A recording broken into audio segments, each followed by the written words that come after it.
దేవునికి స్తోత్రములు. వాక్యభాగం యోహాను సువార్త 5వ అధ్యాయం 13వ వచనం. ఆయన ఎవడో స్వస్థత నొందిన వానికి తెలియలేదు. ఆ చోటను గుంపు కూడి ఉండెను కనుక యేసు తప్పించుకొని పోయాను. ఆమేన్. దేవునికి స్తోత్రం. హల్లెలూయా, హల్లెలూయా. మన ప్రభువును ప్రియరక్షకుడైనటువంటి మన కొరకు చనిపోయి తిరిగి లేచి త్వరగా మేఘవాహనం మీద మనల్ని తీసుకుని వెళ్ళడానికి రాబోతున్నటువంటి యేసుక్రీస్తు నామములో శాంతి టీవీలో ప్రసారం అవుతున్నటువంటి ఆయన హెచ్చవలసి ఉన్నది హీ మస్ట్ ఇంక్రీజ్ అనేటువంటి కార్యక్రమ వీక్షకులైన ఆత్మీయ వీక్షకులైన ఆత్మీయ బంధువులైన మీ అందరికీ నా హృదయపు లోతుల్లో నుంచి ప్రత్యేకమైనటువంటి వందనాలు శుభాలు తెలియజేస్తున్నాను. దేవుని స్తోత్రం. హల్లెలూయా. Gideon Mission church GMC Shantinagar, Nellore Dykes road, Shantinagar 6వ వీధి వారు మీకు వందనాలు శుభాలు తెలియజేస్తున్నారు. శాంతి టీవీలో జరిగేటువంటి కార్యక్రమాలకి ఆయన హెచ్చవలసినది అనేటువంటి కార్యక్రమాన్ని చూస్తూ మీరు ఆశీర్వదించబడుతున్నారని భావిస్తున్నాను. ఆయా ప్రాంతాల్లో ఊహించినటువంటి స్పందన కూడా వస్తుంది. కారణం ఏంటంటే అక్కడికి వెళ్ళి మిమ్మల్ని రోజు చూస్తుంటామండి టీవీలో అని చెప్పే మాటలు కాస్త ప్రోత్సాహకరంగా ఉన్నాయి. నేను ఒక సాధారణమైన వ్యక్తినే, నేను ఒక గొప్ప వ్యక్తిని, విఐపిని కాదు, నేను ఒక చిన్న సేవకుడి మాత్రమే. అంటే చిన్న సేవకుడు పెద్ద సేవకుడు అనే తారతమ్యాలు లేవు, మనోళ్ళు పెట్టుకున్నారు. అయినప్పటికీ ఏదో పాపులర్ పర్సన్ ఏం కాదు, నేను వాటిని కోరుకోవడం లేదు. నాకు కాదు పాపులారిటీ రావాల్సింది, ప్రభువుకు పాపులారిటీ రావాలి. ఆయన హెచ్చవలసి ఉన్నది, నేను తగ్గవలసి ఉన్నది.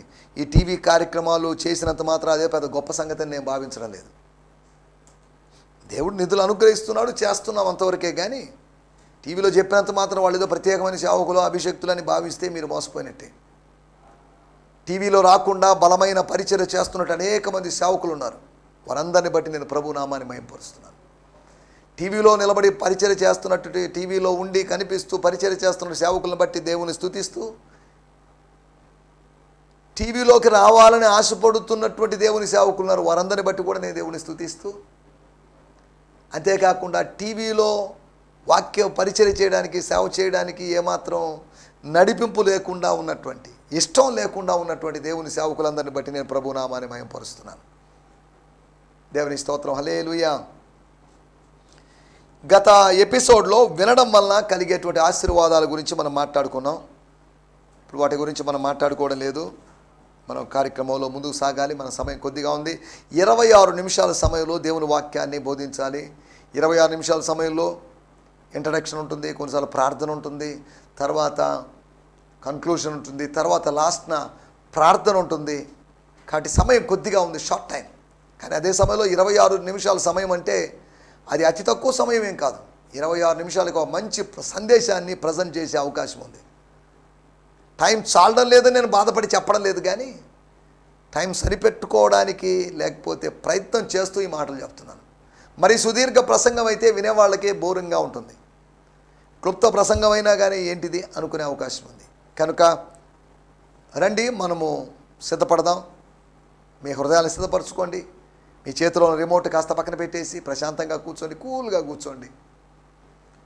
ఫోన్లు వచ్చిన తర్వాత మనం బాగా డిస్టర్బ్ అవుతున్నాం. వాళ్ళు వీళ్ళు ఫోన్ చేయడాలు, లేకపోతే కుటుంబ సభ్యులు, బంధుమిత్రాదులు, స్నేహితులు, దూర స్నేహితులు వాళ్ళు ఫోన్ చేయడాలు, ఏవేవో చెప్పడాలు, మనల్ని కలవరపరుస్తున్న విషయాలు. ఒకవేళ ఫోన్లు లేకపోయినా ఇరుగింటోళ్ళు, పొరుగింటోళ్ళు వాళ్ళు చెప్పేటువంటి మాటలు, వాళ్ళు ప్రశ్నించేటువంటి మాటలు, వాళ్ళు మన పరిచర్య గురించి ప్రశ్నించడం, వాళ్ళు మన రక్షణ గురించి ప్రశ్నించడం, వాళ్ళు మన ఆత్మీయత విశ్వాసం గురించి ప్రశ్నించడం, ఇవన్నీ మనకు అనగా మనల్ని కలవరపరిచే ప్రపంచంలో మనం ఉన్నాం.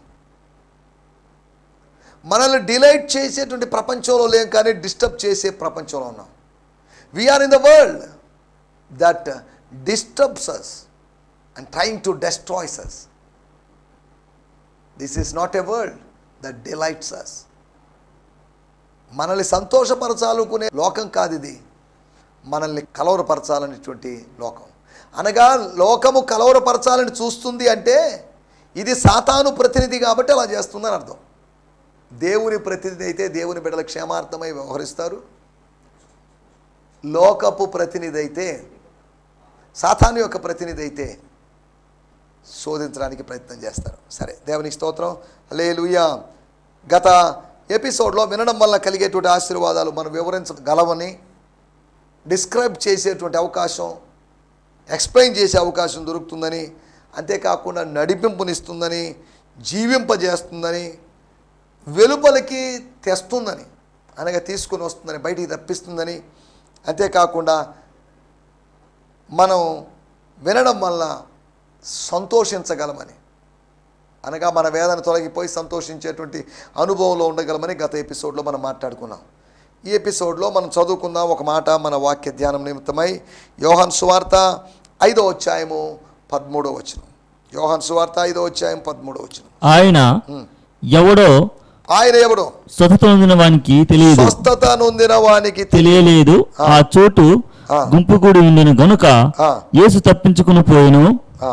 ఆ తర్వాత యేసు దేవాలయంలో వాని చూచెను. But the healed man could not give them an answer. అనగా బాగైన వాడు వాళ్ళకి సమాధానం చెప్పలేకపోయాడట. For he did not yet know who it was, since Jesus had already slipped away into the crowd. స్తోత్రం. Jesus had already slipped away into the crowd. అనగా ఆ గుంపులోకి, ఆ జన సమూహంలోకి, ఆ గుమిగివుడు ఉన్నటువంటి ప్రజల్లోకి ఆయన వెళ్ళిపోయాడు. దీని అర్థం ఏంటంటే, తప్పించుకొని పోయాడంటే, హీ స్లిప్డ్ అవే అంటే అర్థం మెల్లగా జారుకున్నాడని.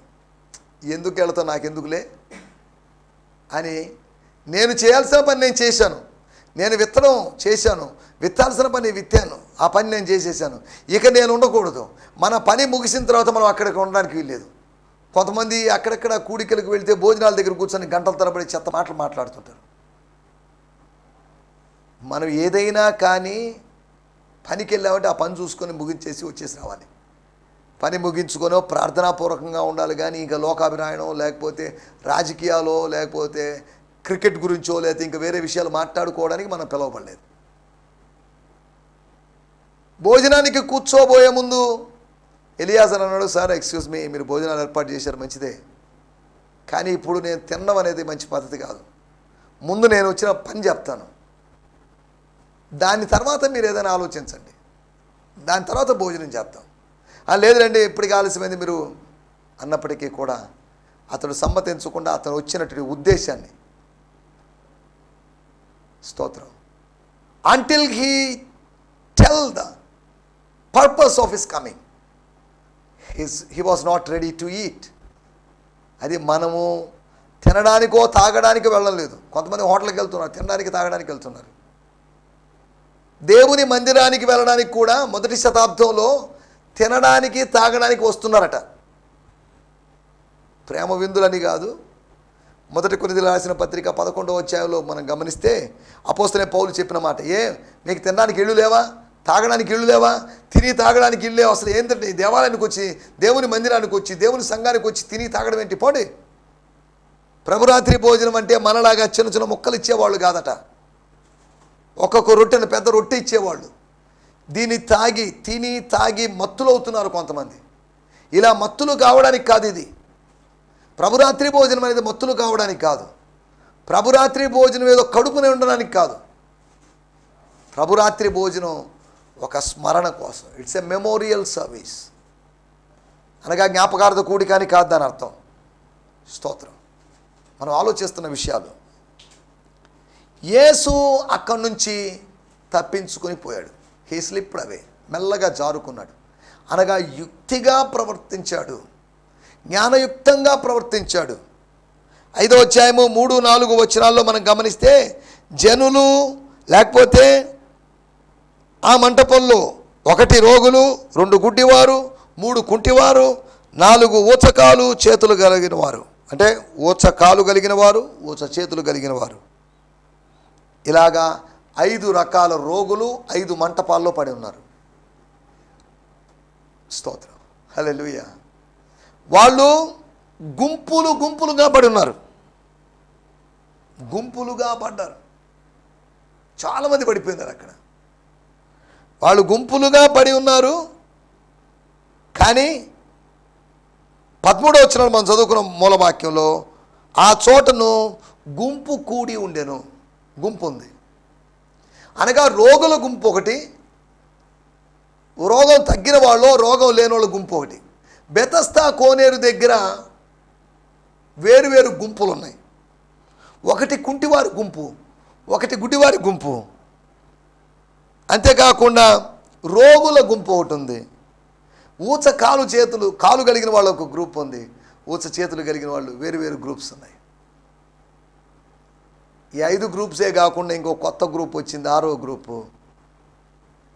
ఊరినే గ్యాదర్ అయినటువంటి, కిక్కిరిసినటువంటి క్రౌడ్ ఉందన్నమాట.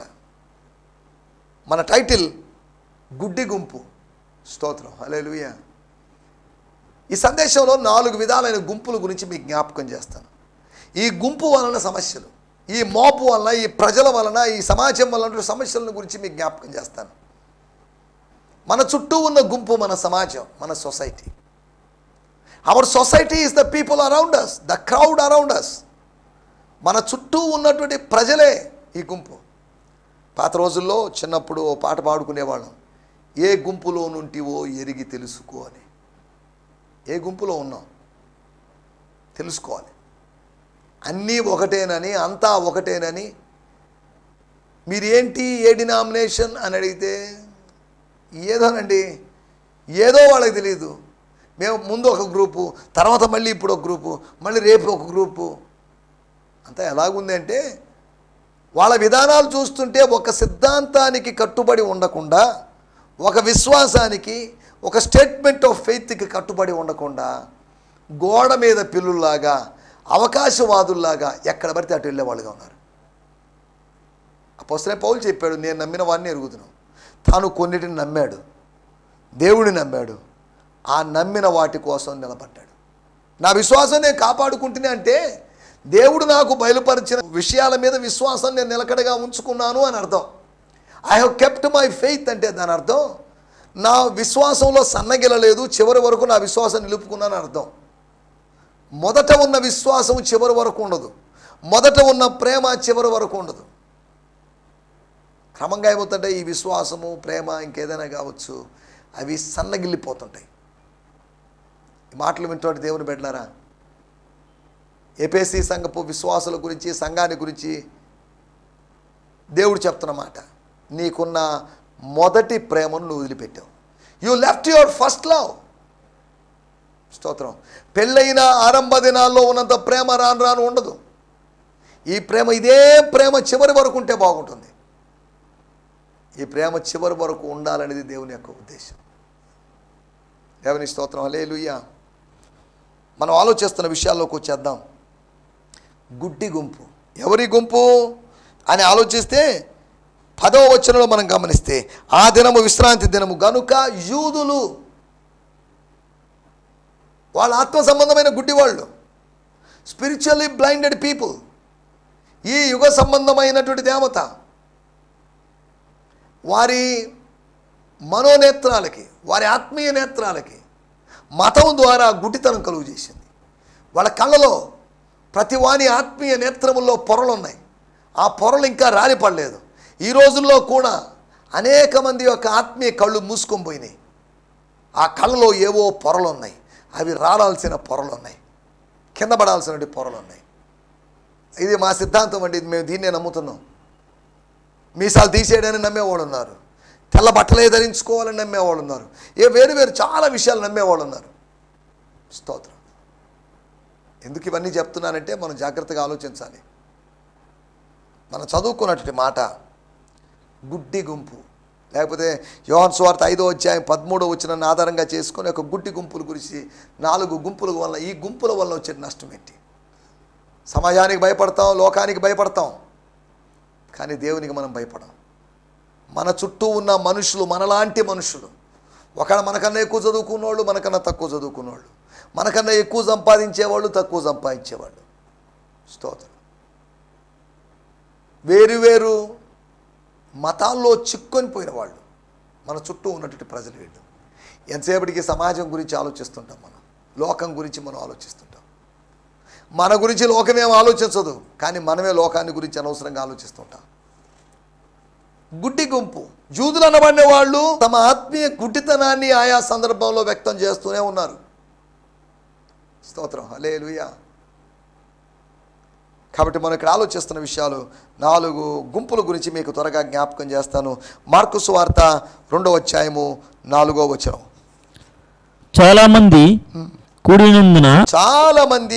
ఉన్నందున వారి యొద్దకు చేరలేక ఆయా చోటికి పైగా ఇంటి కప్పును విప్పి సందు చేసి పక్షి వైపు గల వాడిని పరుపుతోనే దింపిరి. చాలండి. చాలా మంది కూడి ఉన్నందున, ఒక ఇంట్లో చాలా మంది కూడి ఉన్నందున వారు ఆయన యుద్ధకు చేరలేక ఆయన ఉన్న చేటుకి పైగా ఇంటి కప్పు విప్పి సందు చేసి పక్షవాయువు కలిగిన వారిని పరుపుతోనే దించారు. స్తోత్రం. నీళ్లు కదిలించబడిన మీదట దిగాల్సిన వాళ్ళు ఉన్నారు, కానీ పరుపు మీద పడుకున్న వ్యక్తి దించబడ్డాడు. ఇంటి పై నుంచి కిందకు దించబడ్డాడు. కోనేటిలోకి దిగాలని ప్రయత్నం చేసిన వ్యక్తి కాదు వీడు. ఇంటి పై నుంచి దిగినటువంటి దింపబడిన వ్యక్తి. దిగినవాడు కూడా కాదు, దింపబడినవాడు. దేవుని స్తోత్రం, హల్లెలూయా. మొట్టమొదటి గుంపు. ఈ గుంపు వల్ల ఏమైందంటే ఆయన యొద్దకు తీసుకొని వచ్చిరి. చాలామంది ఆయన దగ్గర తీసుకొచ్చారంటే, ఆయన దగ్గర తీసుకొచ్చారు కదా, మళ్ళీ ఇంటి పై కప్పు తీయడం దేనికి అంటారు. ఇంటి దగ్గరికి వచ్చారు కానీ యేసు దగ్గరికి రాలేదు.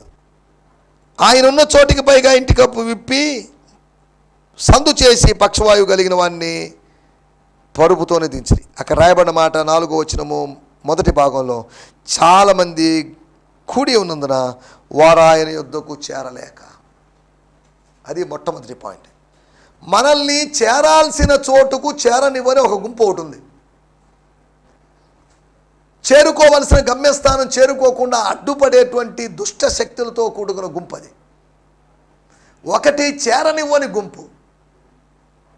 జనులు గుంపుగా కూడి ఉండిరి అనే దాని గురించి ఆలోచిస్తూ చేరనివ్వనటువంటి ఒక గుంపు. యేసు దగ్గరికి చేరనివ్వని, సంఘములో చేరనివ్వని, విశ్వాసంలో చేరనివ్వని, పరిశుద్ధుల సహవాసంతో చేరనివ్వనటువంటి ఒక గుంపు మనకు, మన బిడ్డలకు, మన కుటుంబానికి వ్యతిరేకంగా పనిచేస్తుందనే సంగతిని మనం గుర్తు చేసుకోవాలి. స్తోత్రం, హల్లెలూయా. రెండో విషయాన్ని నేను మీకు జ్ఞాపకం చేస్తాను, మరొక గుంపుని మీకు జ్ఞాపకం చేస్తాను. మార్కు సువార్త 6వ అధ్యాయము 5వ వచనం. అందువలన కొద్దిమంది రోగుల మీద చేతులుంచి వారిని స్వస్థపరచుట తప్ప మరి ఏ అద్భుతం ఆయన అక్కడ చేయలేకపోయాను. అందువలన కొద్దిమంది రోగుల మీద చేతులుంచి వారిని స్వస్థపరచుట తప్ప మరి ఏ అద్భుతమును ఆయన అక్కడ చేయజాలకపోయాను. ఆయన వారి అవిశ్వాసమునకు ఆశ్చర్యపడెను. మత్తయి సువార్త 8వ అధ్యాయంలో ఒక వ్యక్తి యొక్క విశ్వాసానికి ఆశ్చర్యపడిన ప్రభు. మత్తయి సువార్త 15వ అధ్యాయంలో ఒక స్త్రీ యొక్క, అన్యురాలైనటువంటి ఒక స్త్రీ యొక్క విశ్వాసానికి ఆశ్చర్యపడిన ప్రభు ఇక్కడ ప్రజల యొక్క అవిశ్వాసాన్ని బట్టి ఆశ్చర్యపోయాడు. స్తోత్రం. ఎక్కడ జరుగుతుంది ఈ విషయం? 6వ అధ్యాయం 1వ వచనం. ఆయన అక్కడి నుండి బయలుదేరి స్వదేశమునకు రాగా, అనగా గలిలయకు రాగా, అక్కడ ఆయన శిష్యులు ఆయన వెంబడించి ఆయన సమాజ మందిరంలోకి వచ్చాడు. స్తోత్రం. అక్కడ రాయబడింది, ఆయన సమాజ మందిరంలో బోధింపనారంభించను. విశ్రాంతి దినం వచ్చినప్పుడు ఆయన శిష్యులు ఆయన వెంబడించిరి. తర్వాత వాళ్ళు అనుకుంటున్న మాట, అనేకులు ఆయన బోధ విని ఆశ్చర్యపడి, అనేకులు, ఒక గుంపు, ఒక గ్రూప్. ఈ గ్రూప్ను బట్టి ఈ గ్రూప్ వాళ్ళు ఈయన మనోడే కదంటండి, మన ఊరు అబ్బాయే కదా, మన ఊరు యవనస్తులే కదా అనేటువంటి ఫెమిలియారిటీ, అనేటువంటి ఎరిగిన తనాన్ని బట్టి యేసు ద్వారా కార్యాన్ని పొందుకోలేకపోయారు. అనగా రెండో విషయం మనం ఆలోచిస్తున్నాం, చేయనివ్వని ఒక గుంపు. ఒకటి చేరుకోనివ్వని గుంపు ఒకటి ఉంది. రెండోది యేసు చేయడానికి వీళ్ళు అడ్డంకం. ఎందుకండి వాడికి అవసరం అండి, వీడికి అవసరం అండి, ఎందుకు ఆయన చేయడం, వాడికి ఎందుకు చేయడం, వాడు మంచోడు కాదు, వీడు మంచోడు కాదు, ఎవరో ఒకరు ఏదో చేస్తుంటే అడ్డంగా లేదా పొలలో పెడుతుంటారు కొంతమంది. ఇది కొంతమంది వ్యవహారం. ఎదుటి వ్యక్తి దీవించబడ్డం, ఎదుటి వ్యక్తి అభివృద్ధిలోకి రావడం చూసి ఓర్వలేరు అసూయపడేటువంటి వాళ్ళు. దేవునికి స్తోత్రం. మనం అలాగా అసూయపడేవాళ్ళుగా, ఈర్ష్యపడేవాళ్ళుగా ఉండడానికి వీల్లేదు. దేవుడు మనల్ని ఆశీర్వదిస్తాడు. ఆశీర్వాదానికి వారసులు ఒకటికే పిలిచాడు. ఈరోజు కాకపోతే రేపు ఆశీర్వదిస్తాడు, ఈరోజు కాకపోతే వచ్చే నెల ఆశీర్వదిస్తాడు. వారిని ఆశీర్వదించిన దేవుడు మనల్ని ఖచ్చితంగా ఆశీర్వదిస్తాడు అని అనుకోలే. కానీ వాడినేంటి ఆశీర్వదించేది, నన్నే ఆశీర్వదించాలి కదా అని అనుకోకూడదు. ఆయన తనకిష్టం వచ్చిన వారిని తనకిష్టం వచ్చిన సమయంలో ఆశీర్వదిస్తాడు. ఎంతవరకు ఒకటి ఆ గుంపుల గురించి మనం ఆలోచించాం. చేరనివ్వని గుంపు. రెండోది చేయనివ్వని గుంపు. ఆ గుంపు అద్భుతాలు చేయనివ్వదు. ఎందుకంటే అద్భుతాలు అవసరమా? ఈ ప్రజలు అద్భుతాలు చూస్తే కానీ నమ్మేటట్లేరు కాబట్టి అవసరం లేదు. ఒకవేళ యేసు అద్భుతాలు చేస్తే ఆయన ఇంకా ప్రసిద్ధుడైపోతాడని, ఆయన కీర్తి వ్యాపిస్తుందని భావించి ఆయన అద్భుతాలు చేయకుండా అడ్డగిస్తూ అనేకుల విశ్వాసాన్ని తొలగించే విధంగా ప్రవర్తిస్తున్నారు. వారి అవిశ్వాసాన్ని బట్టి యేసు ఆశ్చర్యపడ్డాడు. దేవుని స్తోత్రం. రెండో గుంపు చేయనివ్వని గుంపు. స్తోత్రం. మూడో విషయాన్ని నేను మీకు జ్ఞాపకం చేస్తాను. లూకాసు వార్త 19వ అధ్యాయము 3వ వచనం. లూకాసు వార్త 19వ అధ్యాయం 3వ వచనం. పొట్టివాడైనందున జనులు గుంపు కూడి ఉండుట వలన చూడలేకపోయాను. చాలండి. జనులు గుంపు కూడి ఉండటం వలన చూడలేకపోయాను. నేను చదువుతున్నాను. He was very eager to see Jesus and kept trying to get a look at him. స్తోత్రం. Through the massive crowd, since Zacchaeus was a short man and could not see over the heads of the people. దేవుని స్తోత్రం. జనులు గుంపు కూడి ఉన్నందున చూడలేకపోయాడు. ఒకటి చేరనివ్వని గుంపు, రెండోది చేయనివ్వని గుంపు, మూడోది వచ్చేసి చూడనివ్వని గుంపు. ఏం చూస్తాలే, మేము చూసించాలే. ఎంత పొడవైన మనుషులు చూస్తున్నప్పుడు పొట్టి మనిషి ఏం చూడగలడు? పొట్టి మనిషికి ఏం కనిపిస్తుంది? యేసు కూడా పొడవైన వాడే. పొడవైన వాడైనాడు అని చరిత్ర చెప్తుంది. మన దాని గురించి పొడవా పొట్టా, ఎన్ని అడుగులు, ఎన్ని అంగుళాలు, ఎన్ని కిలోలు అనేటువంటి బరువు అనే వీటి గురించి మనం ఆలోచించాల్సిన అవసరం లేదండి. యేసును గురించిన భౌతికమైన సమాచారం కాదు, యేసును గురించిన ఆత్మీయ సమాచారం తెలుసుకుని ఆత్మీయ అభివృద్ధి పొందుదాం. దేవుని స్తోత్రం. హల్లెలూయా.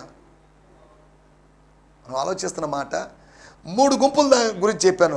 ఒకటి చేరనివ్వని గుంపు, రెండోది చేయనివ్వని గుంపు, మూడోది వచ్చేసి చూడనివ్వని గుంపు. వాళ్ళు చూడనివ్వరు, వాళ్ళు చూడరు, చూసేవాళ్ళని చూడలేరు. స్తోత్రం. అది కొంతమంది పరిస్థితి. 4వ విషయం నేను మీకు జ్ఞాపకం చేస్తాను. 4వ గుంపుని మీకు పరిచయం చేస్తాను. లూకాసు వార్త 23వ అధ్యాయము 23వ వచనం. But the people and the high priest shouting like a mob screamed out at the top of their lungs, no, crucify him, crucify him. Finally their shouts and screams succeeded. వారి కేకలే గెలిచెను. వారు ఒకే పట్టుగా పెద్ద కేకలు వేసి వారి కేకలే గెలిచెను. వారు గెలిచారని కాదు, వాళ్ళ అరుపులు, వాళ్ళ కేకలు గెలిచాయి.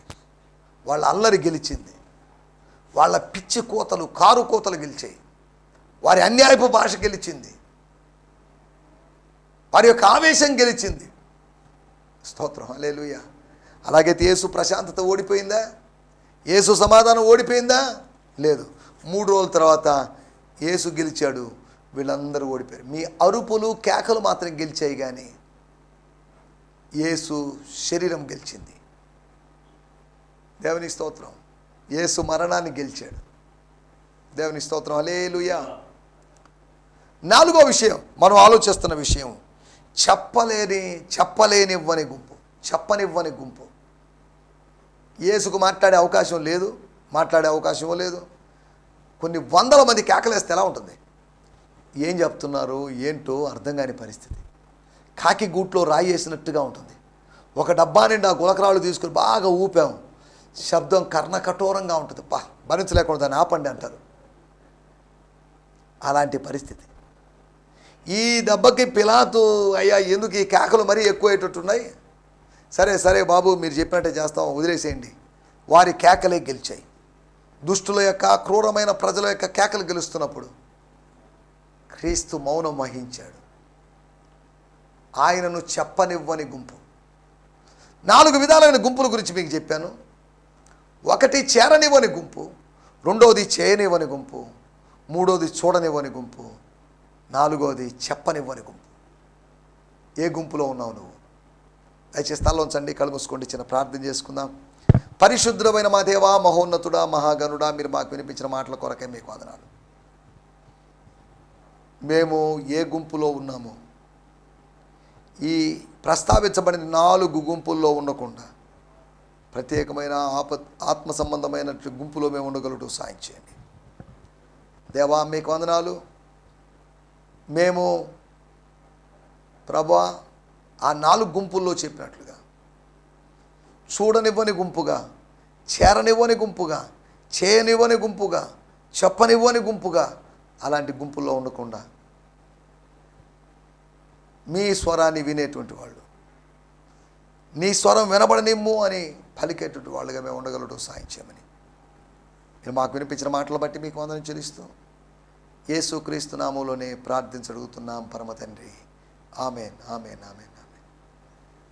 దేవునికి స్తోత్రం. మీ అందరికీ వందనాలు. ప్రభు మిమ్మల్ని దీవించుడుగాక. దయచేసి జ్ఞాపకం చేసుకోండి, ఛానల్ సబ్స్క్రైబ్ చేసుకోవడం. శాంతి టీవీ ఛానల్ కానీ, శాంతి టీవీ నెల్లూరు ఛానల్ కానీ, లేకపోతే జిఎంసి సంతోష్ నెల్లూరు అనే ఛానల్స్ కానీ సబ్స్క్రైబ్ చేయడం మర్చిపోవద్దు. నోటిఫికేషన్లు పొందండి, సందేశాలు చూడండి, మీ అభిప్రాయాలు తెలియజేయండి. దేవునికి స్తోత్రం. May God bless you. హల్లెలూయా. ఈ దినమంతా దేవుడు మీకు ఆశీర్వాదకరంగా మార్చునుగాక. ఈ సందేశము మీకు ఆశీర్వాదకరంగా ఉందని నమ్ముచున్నాము. ప్రార్థన అవసరతల కొరకు మమ్మల్ని సంప్రదించవలసిన మా చిరునామా గిద్యోన్ మిషన్ చర్చ్, 6వ వీధి, శాంతినగర్, నెల్లూరు 4, ఆంధ్రప్రదేశ్. పిన్ 524004. మా ఫోన్ నంబర్లు 7036443613 మరి ఒక నంబర్ 9392293010. మా ఈమెయిల్ ఐడి gfihmi2015@gmail.com. దేవుడు మిమ్మును ఆశీర్వదించునుగాక. ఆమేన్.